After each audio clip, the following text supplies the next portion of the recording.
Bismillahirrahmanirrahim. Assalamualaikum warahmatullahi ta'ala wabarakatuh. Alhamdulillahi rabbil alamin. Assalatu wassalamu ala asyrafil anbiya'i wal mursalin, sayyidina wa maulana wa habibina wa syafi'ina wa zukhrina wa maulana Muhammad. Allahumma rabbi syrah li sadri wa yassir li amri wa hlul 'uqdatam min lisani yafqahu qawli. Allahumma amsayna wa amsal mulku lillah walhamdulillahi la syarikalah, la ilaha illa huwa wa ilaihil masir. Amsayna ala fitratil Islam wa kalimatil ikhlas wa ala dini nabiyyina Muhammadin sallallahu alaihi wasallam wa ala millati abina Ibrahim hanifa wa ma kana minal musyrikin, amma ba'. Yang bahagia Al-Fadhil saudara pengurus majlis, yang bahagia Al-Fadhil Ustaz Mukhtar Seni, seterusnya Al-Fadhil Tuan Imam, Tuan-Tuan Bilal, pengurusi dan seluruh ahli-ahli jawatankuasa Surau Ar-Rawdah yang dirahmati Allah sekalian.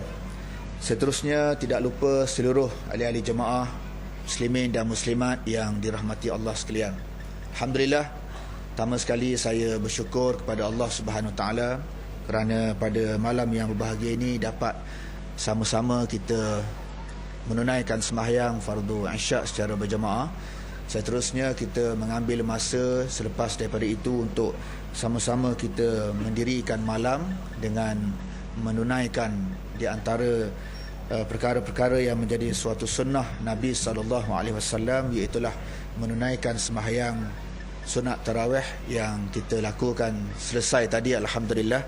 Dan insya-Allah mudah-mudahan pada malam ini sebelum daripada tibanya waktu subuh, kita dapat mengambil lagi sebahagian daripada masa untuk kita sekali lagi menghambakan diri, menundukkan wajah kita kepada Allah Subhanahu Wa Taala.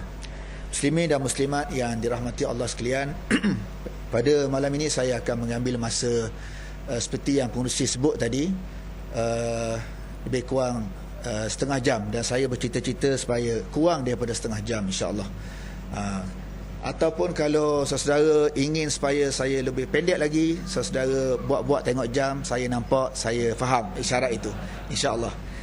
Jadi muslimin dan muslimat sekalian, saya pada malam ini Ustaz Mukhtar ada, jadi saya nak serah ke dia bahagian tazkirah ini. Cuma malam ini saya nak cerita sikit, nak mengambil masa dan peluang yang ada ini untuk bercerita. Baru-baru ini pada awal Ramadan, kita digemparkan dengan satu peristiwa yang telah berlaku di Petaling Jaya apabila pasukan daripada Jabatan Agama Islam Selangor JAIS mengadakan serbuan. Dikatakan begitu, dalam laporan itu dia guna kalimah ataupun ayat serbuan. Jadi bila serbu ni ayat dia ganah lah sikit, tak berapa molek lah sikit dah, serbu. Tu dia guna ayat serbu sama dengan pegawai-pegawai keselamatan di sebuah gereja di Petaling Jaya yang katanya terdapat di dalamnya beberapa orang Islam, dan ada usaha-usaha mengikut laporan itu untuk memurtadkan umat Islam, orang-orang Melayu khususnya yang berada di dalam itu. Kita tidak pasti sejauh mana kebenaran, sejauh mana betul ataupun benar berita ini, mungkin betul, mungkin palsu. Dan tadi saya mendengar daripada dalam satu sidang akhbar yang kebetulan saya berada di situ, bahawa esok insya-Allah beberapa pimpinan akan mengadakan pertemuan dengan pihak penganjur daripada pihak gereja, dan sepatutnya hari ini diadakan pertemuan dengan pihak JAIS, tapi pihak JAIS belum bersedia dan memberikan tarikh yang lain. Walau bagaimanapun, saya suka untuk mengambil satu peluang pada malam ini untuk bercerita kepada saudara muslimin dan muslimat sekalian, tanpa kita merujuk kepada apa yang telah pun berlaku di Petaling Jaya tersebut. Saya tidak mengatakan apa yang berlaku di Petaling Jaya itu, sebab kita tidak tahu cerita yang sebenarnya, sehinggalah kita akan dikhabarkan dalam sehari dua lagi insya-Allah. Cuma yang saya dapat tahu bahawa serbuan itu, yang dikatakan serbuan itu dilakukan tanpa pengetahuan exco yang dipertanggungjawabkan yang berkaitan dengan agama, hatta dilakukan tanpa pengetahuan pengarah Jabatan Agama Islam Selangor itu sendiri. Jadi seolah-olah ada tangan kedua, tangan ketiga, tangan-tangan gaib yang lebih besar daripada tangan-tangan yang ada di situ, yang memerintahkan supaya kononnya serbuan itu dilakukan. Baik.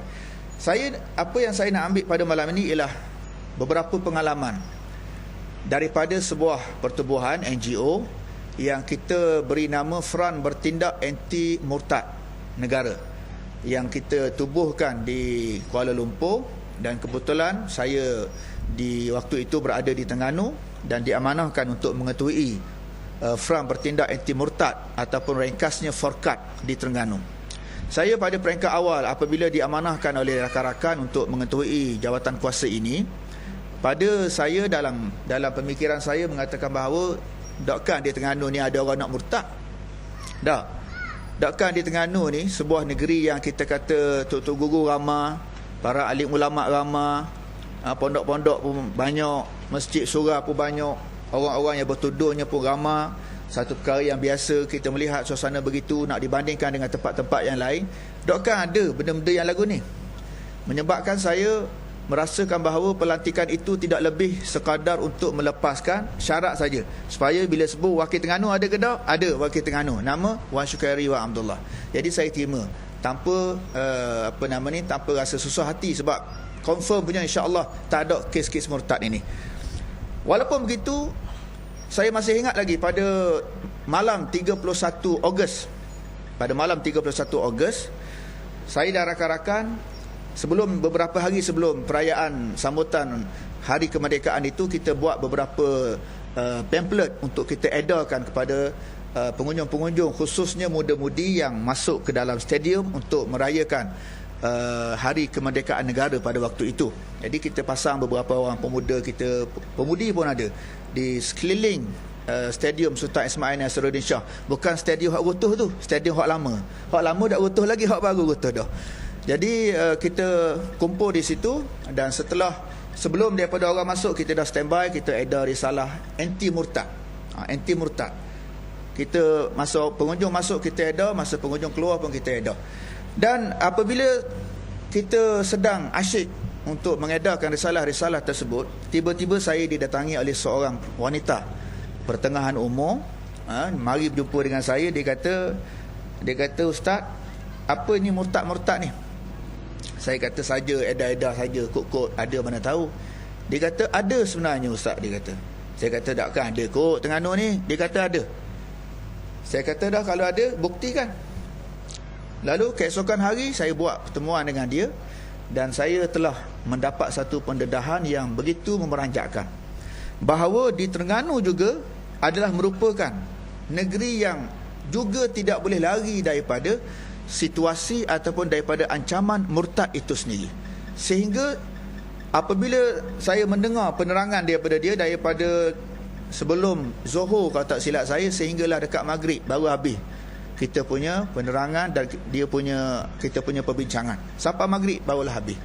Lepas pada tu, saya bersama dengan rakan-rakan menyusun satu strategi dan juga buat satu perbincangan, dan juga buat satu pelan tindakan lagu mana kita nak menjejaki apa yang kita istilahkan sebagai mangsa-mangsa ini. Lalu dengan bantuan informal kita tadi, akhirnya alhamdulillah saya dapat berjumpa dengan sebahagian daripada yang saya istilahkan sebagai mangsa-mangsa keadaan ini.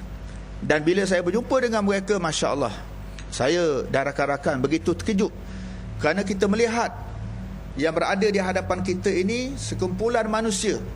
Ada wanita, ada yang lelaki, dan ada juga kanak-kanak dan sebagainya lagi.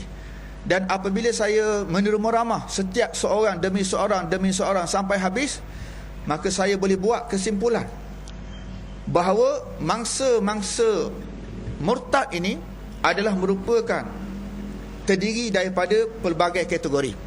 Yang pertama sekali, mangsa yang paling berpotensi untuk dimurtadkan adalah merupakan orang perempuan, orang wanita. Wanita adalah mangsa yang pertama yang paling berpotensi untuk dimurtadkan. Pun begitu, terbahagi kepada beberapa kategori. Yang pertama, ibu tunggal. Ibu tunggal ni paling berpotensi. Yang keduanya, wanita ataupun perempuan yang tidak mempunyai hubungan keluarga yang rapat. Yang ketiga, wanita ataupun lelaki yang tidak mempunyai perhubungan yang baik sama ada sesama rakan ataupun sesama sanak saudara. Ini di antara kumpulan-kumpulan yang didekati oleh misioneri Kristian. Dan selain daripada wanita, termasuklah yang menjadi sasaran oleh misioneri Kristian ini adalah merupakan golongan-golongan remaja, pemuda-pemuda dan pemudi-pemudi, khususnya pemuda-pemuda yang lalai ataupun yang ikatan kekeluargaannya begitu longgar, pemuda-pemuda yang mahu cepat hidup mewah, pemuda-pemuda yang jauh daripada keluarga. Maka ini adalah di antara kategori-kategori yang paling berpotensi untuk dimurtadkan. Selain daripada itu, antara tempat yang selalu menjadi sasaran golongan-golongan misioneri ini adalah merupakan hospital. Hospital adalah di antara tempat yang paling berpengaruh ataupun yang paling sesuai kepada mereka untuk mereka melancarkan gerakan ini. Saya pergi ke hospital yang di Hospital Kuala Terengganu dan saya cuba menjejaki kumpulan-kumpulan ini. Saya dapat satu maklumat mengatakan bahawa si fulan bin si fulan cuba untuk dimurtadkan, maka saya akan pergi. Dan bila mana saya sampai, saya belajar macam mana cara mereka nak memurtadkan. Baru saya tahu bahawa mereka mempunyai semacam wakil tidak rasmi di hospital yang terdiri daripada sama ada doktor ataupun misi ataupun ketua jururawat. Mereka ada di tempat-tempat khusus di hospital ini. Dan cara ataupun kaedah mereka bergerak mudah. Contohnya apabila seorang pesakit mendaftarkan diri di satu ward, nama dia contohnya Salmah binti Muhammad, masuk dalam ward ini. Maka bila seorang pesakit masuk dalam ward, wakil yang tidak rasmi ini akan pergi tengok. Dia tahu hospital ini dia ada 3 masa untuk untuk dibuat lawatan. Yang pertama pagi, yang kedua tengah hari, yang ketiga petang. 3 masa. Pagi biasanya keluarga pesakit akan mari untuk beri sarapan pagi dan sebagainya pada pesakit. Lepas tu tengah hari pula, selain pada keluarga, kawan-kawan, sahabat handai, rakan taulan dan sebagainya, petang pun lagu tu juga.